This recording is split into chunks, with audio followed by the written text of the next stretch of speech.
This week marks 38 years since a Bell County family last saw their loved one. It was July 1985 when 11-year-old Angelica Gandara never returned from a visit to Grandma's. In tonight's newest Gone Cold, our Bailey Bates talks with the family who hasn't given up on finding answers and what direction police are now trying to go after all this time.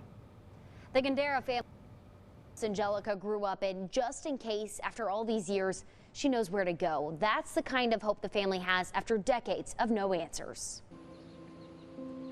The home you grow up in holds fond memories. At least that's the case for most people. For Laura Mendoza, sitting on her family's lawn brings other feelings. When she first disappeared, we would just stay outside. We were hardly even inside. We'd be outside just looking. It's the place where she hopes one day her younger sister will return to. She's got a whole family here waiting for her. Because 38 years ago, she never made it home. The only place she would go would be my grandmother's house. On July 14th, 1985, 11-year-old Angelica Gandara skipped the trip to the family ranch to do just that. Walking these streets of Temple, not knowing it would be her last trip to Grandma's. It was very devastating, very hard.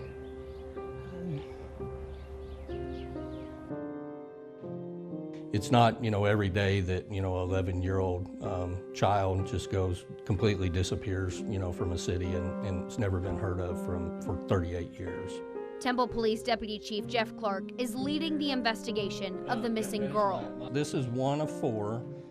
This is the case file on Angelica Gandara. A case that stumped his predecessors for decades. Due to the age of Angelica being an 11-year-old, that obviously we suspect that there was some sort of foul play that led to her disappearance. But no one really knows, and Temple Police have very little to work with. To our knowledge, there is no one that witnessed her actual disappearance.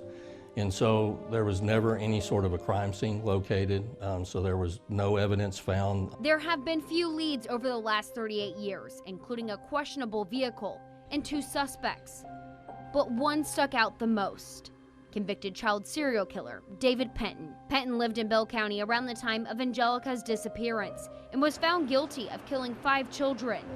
He sits behind bars in Ohio, and that's where he reportedly bragged about his killing streak. They conducted several interviews of David Penton himself, and during all interviews, he was adamant that he had nothing to do with the disappearance of Angelica. Leading detectives to another dead end. I guess it's been frustrating because they actually have never been able to actually connect any kind of evidence. The Gandara family has no answers on what happened to the baby of the family. We don't know anything from the first day she disappeared to this day.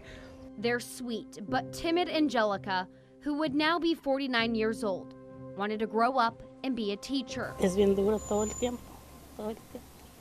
Angelica's mom, Olivia Gandara, says it's been difficult, and each day feels like the first. She holds on to this photo.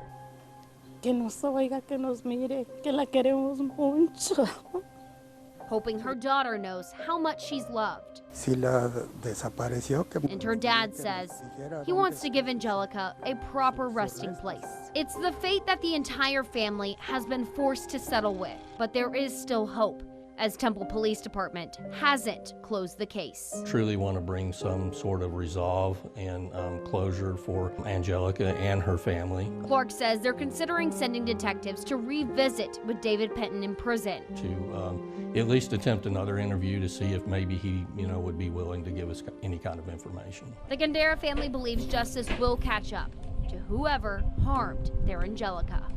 I'm hopeful that we'll get answers someday. I really don't expect her to be alive, to be quite honest. And my heart tells me.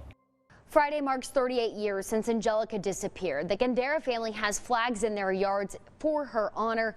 If you know anything about the disappearance of the 11-year-old girl, you are urged to call Temple Police Department.